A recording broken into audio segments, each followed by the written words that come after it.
Hello दोस्तों, कैसे हैं आप सब। आई होप आप सभी अच्छे होंगे। आप सभी की तैयारी अच्छे से चल रही होगी। स्वागत है आपका हमारे सिलेक्शन अड्डा चैनल पर। दोस्तों, कल हमने इतिहास का अर्थ अच्छे से समझ लिया था। आप सभी को वो समझ में आ गया है? बताइए, कमेंट करके बताइए मुझे कि आप सभी को इतिहास का, मैं स्लाइड भी पीछे कर देता हूँ, आपको ये इतिहास का अर्थ समझ में आ गया था। चलो, मैं समझता हूँ कि आ गया होगा। आप कमेंट करके जरूर बताएंगे मुझे। चलिए, आज हम नया डे है हमारा, नए डे के हिसाब से चलते हैं। ठीक है। अब देखो, ये मैंने आपको बता दिया कि हिस्ट्री कैसे वर्क कर रही है और हम कैसे पढ़ेंगे। ठीक है। अब बात आती है कि इतिहास में समय की समझ कैसे बनानी है। सबसे बुनियादी और सबसे महत्वपूर्ण चीज ये है कि जो उसका कालक्रम, मतलब कि क्रोनोलॉजी क्या है उसकी। ठीक है, हम उस पर बात करेंगे। ओके, देखो, क्रोनोलॉजी का मतलब आप क्या समझते हैं? क्रोनोलॉजी का मतलब ना, घटनाओं को उनके सही समय क्रम में समझना है। ठीक है, मतलब क्रोनोलॉजी आप समझिए कि वन के बाद टू आएगा, four, three, four, five, six, ऐसे आएगा, है ना। ये क्रोनोलॉजी हो गया। ओके। ऐसे ही हम हिस्ट्री की बात कर रहे हैं आपके सामने।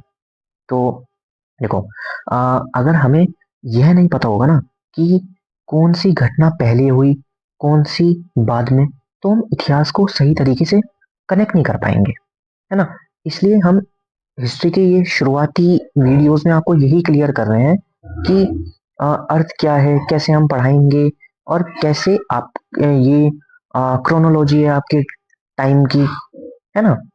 अब हम यहाँ पर एक आप इम्पोर्टेंट बात समझिए। इतिहास में समय वैसा नहीं चलता जैसे हम डेली की जिंदगी में चलता है ना हमारी की।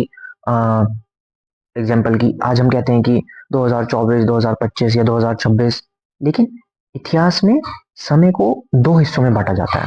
एक बी बी सी ई और एक सी ई। ठीक है, क्या मतलब होता है? बी सी का मतलब होता है बिफोर कॉमन एरा, यानी कि कॉमन एरा से पहले का समय। ओके। फिर सी का मतलब क्या होता है? कॉमन एरा, यानी वह समय जिसमें हम आज की तारीख गिनते हैं। ठीक है। पहले इन शब्दों की जगह ना बोला जाता था B C and A D का यूज होता था।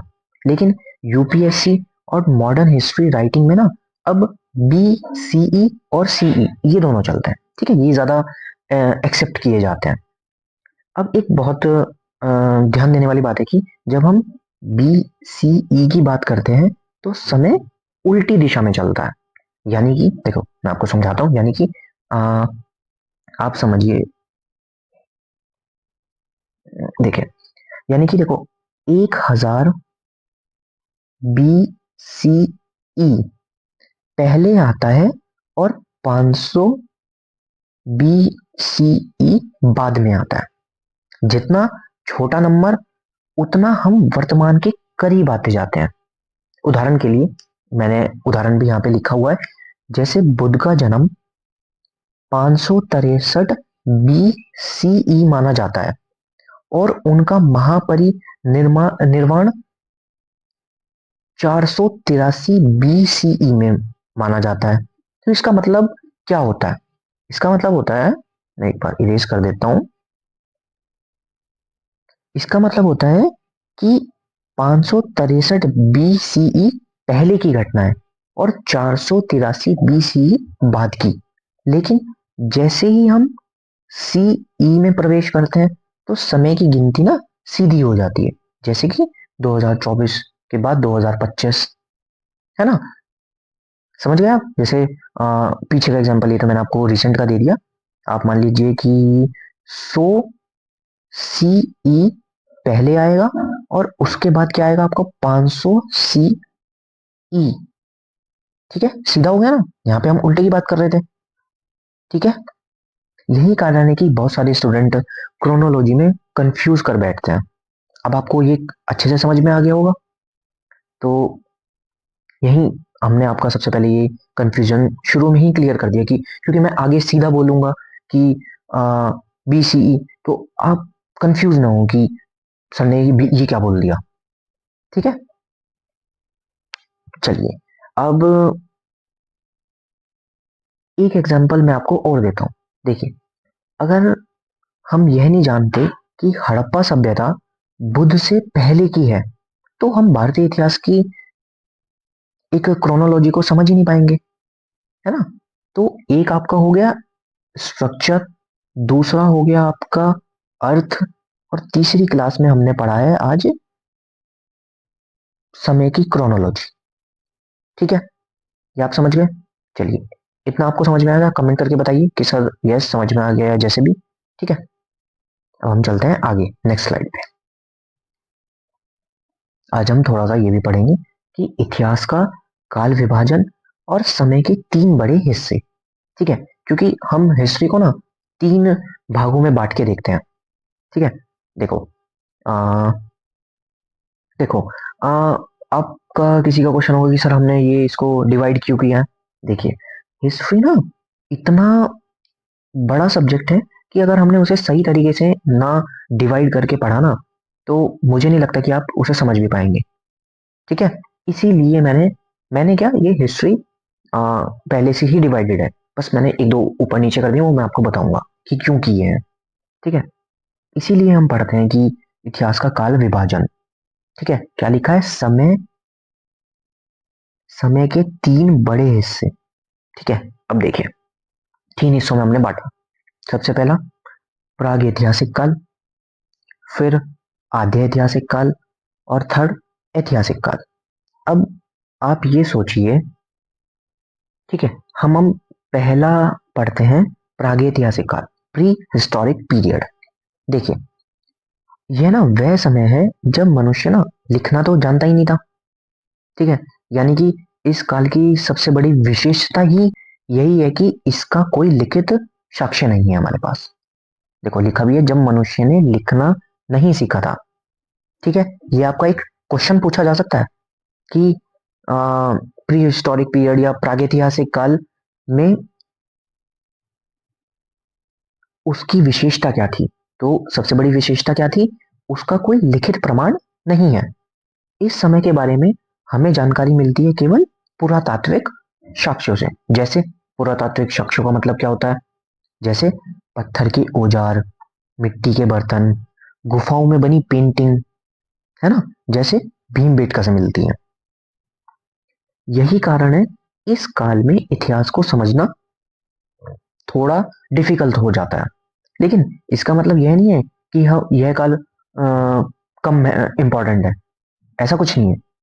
देखिए, यही वह समय है जब मानव ने शिकार करना सीखा, आग का उपयोग किया, धीरे धीरे एक सामाजिक जीवन की ओर बढ़ा, है ना। जब हम इसके भी हम पार्ट्स में जाएंगे तब आपको पता चलेगा। ठीक है, चलिए, अब हम चलते हैं सेकंड पे। क्या है, आद्य ऐतिहासिक काल, प्रोटो हिस्टोरिक पीरियड। ठीक है, यह काल प्रागैतिहासिक और ऐतिहासिक काल के बीच का है। ये आपको दिख भी रहा होगा कि हमने सेकंड नंबर पे लिखा है।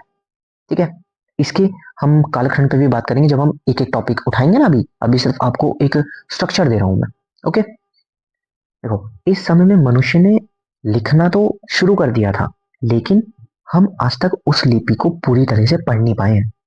देखो, लिखा भी है, इस दौर में मनुष्य ने लिखना तो सीख लिया था, लेकिन उसकी लिखावट और लिपि आज तक हम पढ़ नहीं पाए। इसका सबसे बड़ा उदाहरण क्या है, सिंधु घाटी सभ्यता। उसके पास अपनी भाषा तो थी, पर हमारे लिए आज भी वह एक रहस्य है, क्योंकि हम उसको अभी पढ़ नहीं पाए हैं। ओके, हमारे पास मोहरे हैं उस टाइम की, प्रतीक हैं, और कुछ चिन्ह भी हैं, लेकिन उनकी भाषा आज भी हम नहीं पढ़ पाए हैं। इसीलिए इस काल को पूरी तरह प्रागैतिहासिक काल नहीं कह सकते, और ना पूरी तरह ऐतिहासिक काल कह सकते। ओके, क्योंकि इसमें तो लिखना सीखा ही नहीं था इन्होंने। इसमें लिखना सीख लिया था, बट ये सॉरी, इसमें हमारे पास साक्ष्य भी है और लिखित भी है, दोनों है। बट इसमें हमारे पास सिर्फ लिखित है, बट साक्ष्य भी है, बट हम उसे पढ़ ही नहीं पाए हैं। तो हम ना उसमें रख पाए हैं ना इसमें रख पाए हैं, इसलिए हमने इसको डिवाइड कर दिया है आधे ऐतिहासिक काल में। ओके, चलिए, अब हम चलते हैं थर्ड पे। ये मैंने रिमूव कर लूं। ठीक है, अब हम चलते हैं ऐतिहासिक काल पे, हिस्टोरिक पीरियड। यह वह समय है जब हमारे पास स्पष्ट लिखित प्रमाण उपलब्ध है। ठीक है, जैसे कि आप देख भी सकते हैं, यह वह समय है जिसके बारे में हमारे पास ठोस लिखित प्रमाण मौजूद हैं और हम उन्हें आसानी से पढ़ और समझ भी सकते हैं। ठीक है, जैसे कि भारत में महाजनपद काल और मौर्य साम्राज्य के बाद से लेकर आज तक का समय इसी श्रेणी में आता है। ठीक है, डन बात है। चलिए अब और इसमें हम थोड़ा बताते हैं कि इनके बाद मौर्य, गुप्त और आगे सभी काल इसी श्रेणी में मान सकते हैं। देखिए मौर्य साम्राज्य के बाद आपका मौर्योत्तर, फिर गुप्त, गुप्तोत्तर, है ना, ऐसे करते करते सब चीज आपका इसी श्रेणी में आता है। ठीक है, इस काल की सबसे बड़ी विशेषता क्या है? यहाँ इतिहास को समझना अपेक्षाकृत आसान हो गया और क्योंकि हमारे पास इसके लिखित साक्ष्य मौजूद है। ठीक है, इस काल की यह एक विशेषता है। ठीक है, अब तीनों की विशेषता आपके समझ में आ गई। मैं आपको दोबारा से अच्छे से शॉर्ट में बता देता हूं। एक बार मैं इसको इरेज कर दूं।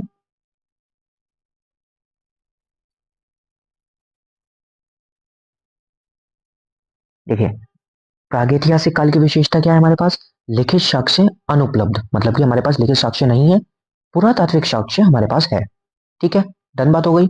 सेकंड, आद्य ऐतिहासिक काल। आद्य ऐतिहासिक काल में क्या है? हमारे पास लिखित साक्ष्य उपलब्ध है किंतु जो उनकी लिपि है वो हम पढ़ नहीं पाएंगे या अस्पष्ट है हमारे लिए। ठीक है, ये इसकी विशेषता हो गई। और ऐतिहासिक काल की विशेषता क्या हो गई हमारी? पुरातात्विक और साहित्यिक दोनों साक्ष्य हमारे पास हैं। ठीक है, और हम इसको पढ़ भी पाए हैं और हमें समझ भी आती है। ठीक है, चलिए आज के लिए इतना ही रखते हैं क्योंकि ये वीडियो भी काफी बड़ी हो गई होगी और मैं चाहता हूँ कि आपको डेली डेली एक 12-15 मिनट की वीडियो मिल जाए तो आपको भी हिस्ट्री आसान लगेगी, ना आपका मैं ज़्यादा टाइम वेस्ट करूंगा और आप अपनी नोट्स भी बना सकते हैं। ठीक है, डेली हम बनाते हुए चलेंगे। और कोई भी बच्चा अगर ये सोच के आया हो कि मेरा जनवरी, फरवरी, मार्च, अप्रैल में एग्जाम है, मैं हिस्ट्री यहाँ से पढ़ लूंगा, तो आई एम सॉरी, क्योंकि मुझे ये हिस्ट्री पढ़ाने में भी काफ़ी समय लगेगा और क्योंकि मैं हर पहलू को आपको अच्छे से समझाता चलूंगा। जैसे मैंने आपको आज काल विभाजन पढ़ाया, फिर इसका क्रोनोलॉजी पढ़ाई टाइम की, है ना, तो हम धीरे धीरे चलेंगे। तो अगर आपका एग्जाम 2027 में कोई भी एग्जाम है तो आप इस सीरीज को जरूर देख सकते हैं।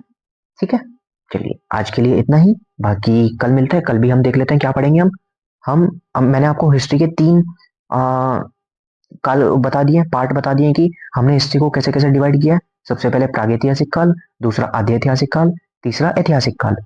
कल को हम पढ़ेंगे प्रागैतिहासिक काल, मतलब कि फर्स्ट ये वाला पढ़ेंगे हम और इसके 4 में डिवाइड कर रखा है मैंने। आप हिस्ट्री को देखोगे तो ये 3 में डिवाइड करते हैं, पुरापाषाण, मध्यकालीन, नवपाषाण। बट हाँ, नवपाषाण के तुरंत बाद आपका थामपाषाण काल आ जाता है, तो इसलिए मैंने ये इसमें ही डाल दिया। ठीक है, कल हम इसके साथ साथ इनके टाइम भी पढ़ लेंगे। पुरापाषाण काल वैसे आपको मैंने अच्छे से आगे भी पढ़ाया है, आई थिंक। हाँ देखिए, पुरापाषाण काल आगे भी आएगा ये टाइम के हिसाब से और हर चीज आपके पास भी आएगी। बट अभी मैं आपको सिर्फ एक स्ट्रक्चर बना रहा हूँ ना आपका हिस्ट्री के लिए, क्योंकि आपका अगर स्ट्रक्चर बन गया 3-4 क्लासेस और लगेंगी मुझे और फिर आपके लिए बहुत आसान हो जाएगा। ठीक है, क्योंकि अभी हमने 3 पार्ट्स देख लिए इनके इतिहास को कि हमने 3 में डिवाइड किया है। कल हम इसके 4 पार्ट देख लेंगे, फिर हम आद्य ऐतिहासिक को देख लेंगे 2 पार्ट में कि हमने किस किस में डिवाइड किया, सिंधु घाटी में और वैदिक काल में। फिर हम ऐतिहासिक काल को किस किस में डिवाइड करते हैं। ठीक है, बस फिर हम पूरा तात्विक साक्ष्य देखेंगे, फिर ऐतिहासिक साक्ष्य क्या होते हैं, फिर ये देखेंगे थोड़ा सा, मैं आपको ये समझाऊंगा, फिर विदेशी विवरण देखेंगे। ठीक है, तो आज के लिए इतना ही, बाकी कल मिलते हैं। Like, comment, share, subscribe. Thank you.